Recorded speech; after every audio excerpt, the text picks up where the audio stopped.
because I was not taught to offend people. I was not raised. All I was trying to do, whether it came out harsh, came out nice, soft, difficult, the intention was based on love. The intention was based on love because my God is love. In the name of the Holy Spirit, one God, Amen. We thank our Lord and Savior Jesus Christ for His infinite love, mercy and kindness to allow us once again to be in His holy church and sharing His word, which is the only truth that ever exists, and that is the word of the Holy Bible, Jesus Christ in the making. I thank the Lord for everyone who is present in this holy church and those who are watching us through live streaming. And I pray that you're always in good health and in good spirit in Jesus' mighty name. Amen. Be to our Lord and Savior Jesus Christ forever and ever. Amen. Please be seated.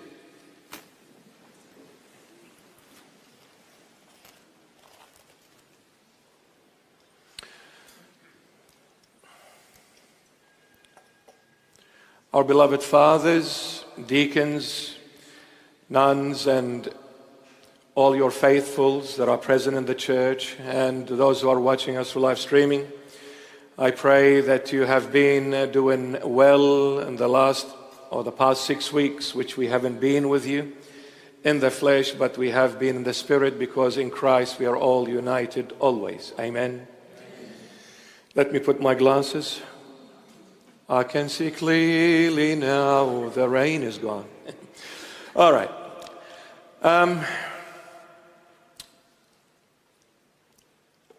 I came today not in a sense of preaching, but I came in the sense of just talking and sharing a few things with you, my beloveds. I love you more than myself, but the Lord loves you the most. First of all, I came unprepared. And I believe I am never prepared when it comes to Jesus Christ of Nazareth. No matter how much we study, no matter how much we research, no matter how much we listen and discover things, we are always never ready, because we are talking about someone who is simply God revealed in the flesh. Who can talk about God? Who can explain who God is and what God is? Who can ever fathom the awesomeness and the deity of God? Who can ever understand the wisdom of God, the will of God, the thought of God, and the person of God? But it is the grace of the Lord and that love of our Heavenly Father that sent Him to be the Savior and the Redeemer of the world, and the power of the Holy Spirit that dwells in us through the sacrament of baptism, that we are giving this privilege and this grace to talk about God. First of all, with absolute love and humility, I thank everyone who has prayed for this piece of wreck, for Bishop Murray. I thank you from the bottom of my heart. I'm not worthy of this love, but I pray the Lord Jesus reward you abundantly in this realm, in this life, and in the next. I know, and I've been told, there are so many people throughout the world that have been praying. Not only here in Australia, but all over the world. I don't know everyone, but I know one thing: the Lord knows you all. And I ask the Lord Jesus to bless you, to keep you in good health and in good spirit, and bring you always close to Him, because we need to believe in this. There is no other way but Jesus Christ of Nazareth. Whether we believe in it, whether we accept it, whether we acknowledge it or not, there is only one way to heaven, and there is only one way to God the Father. That is His beloved Son, our Lord and Savior, Jesus Christ of Nazareth. Period. Period.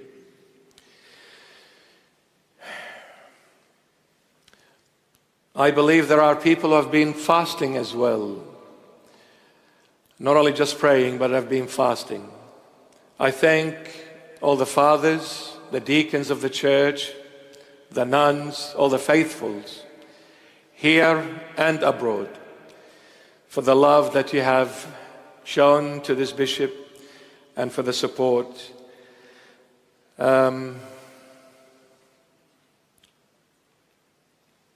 Have I missed you? I don't think there are enough words to express how much I have missed you.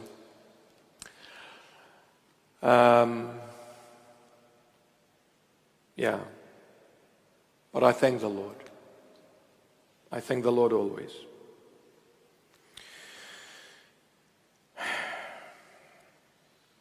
So thank you so much for your prayers. Thank you so much for your beautiful wishes. I thank everyone who, whether they were clergymen or laity, who sent flowers, best wishes, cards to the church. I have received big box of letters from all over the world. People have sent letters from everywhere. People have sent best wishes from all over. So, I don't know. It's funny. When I was a little boy, I used to play those marbles, the round ones, you know. We used to play as little innocent kids. How the Lord navigates your life on earth. It's nothing short of a miracle. When I look at that little boy, and I look at this Santa Claus, nothing to do with that little boy.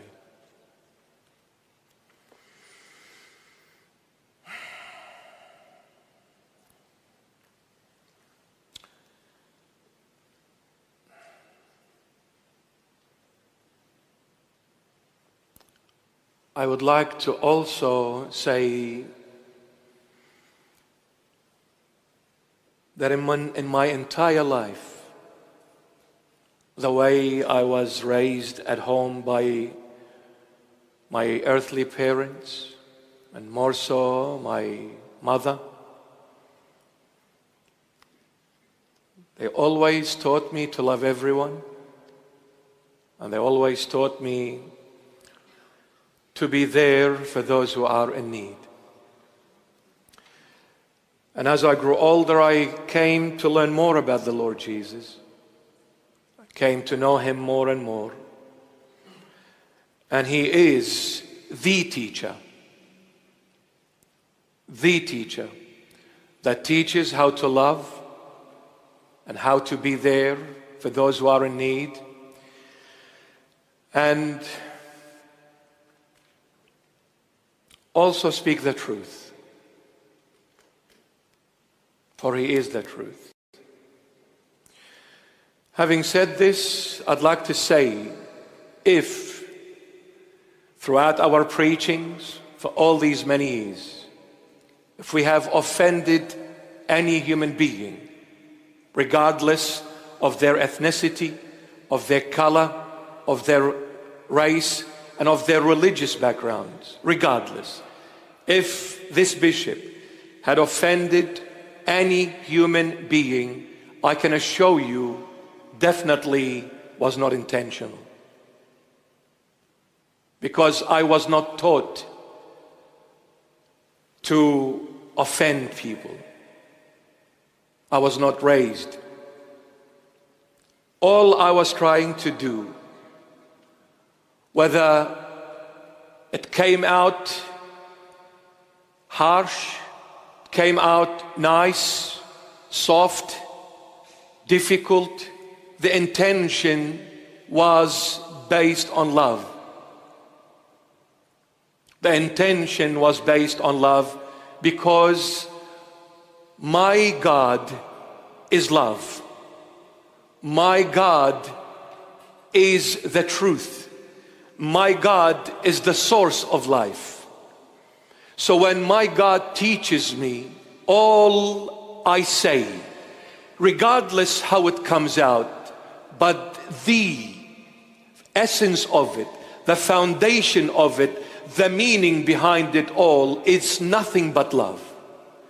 Because when you are embraced by this love, when you are entrenched by this love, when you are submerged fully in this love, you can only speak the language of love. But sometimes love can also hurt. But the intention is love.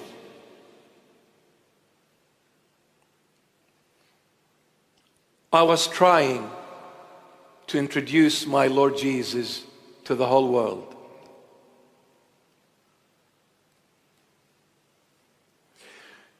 Whatever you believe in, that is your choice. Whatever all of us believe in, this is a choice we make.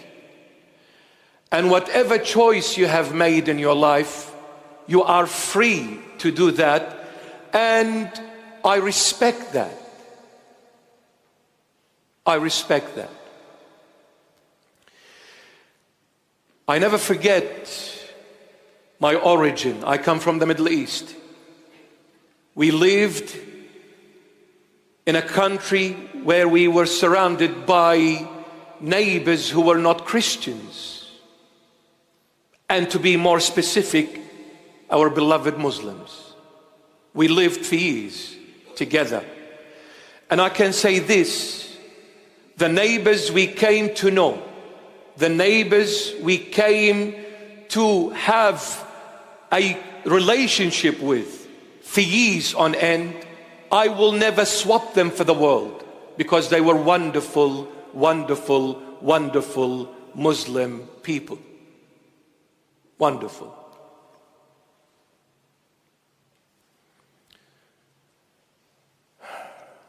All I know is Jesus Christ of Nazareth.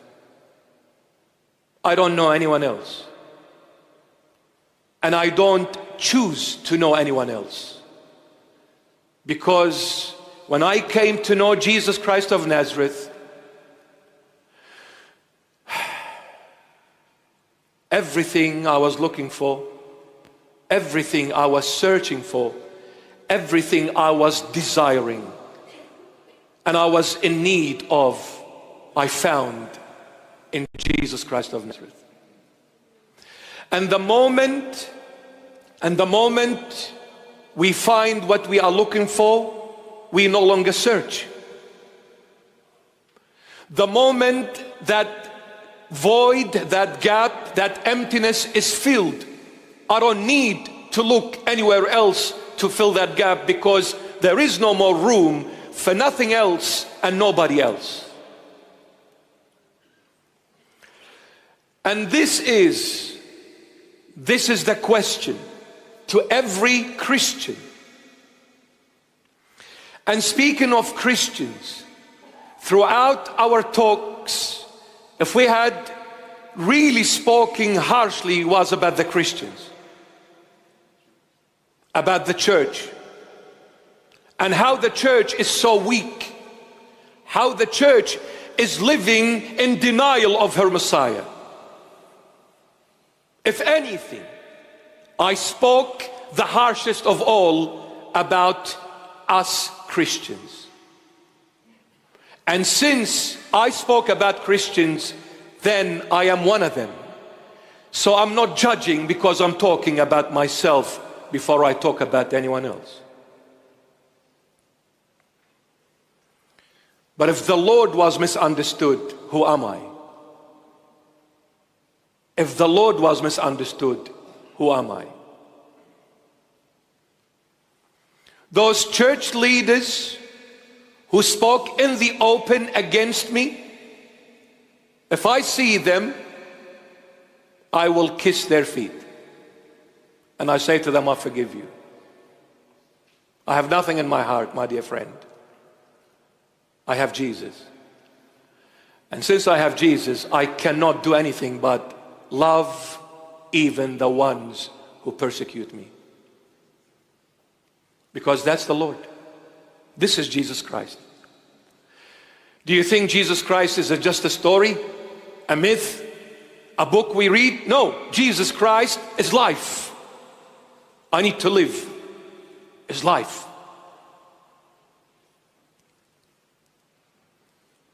So if I have offended any non-Christian, I'm sorry.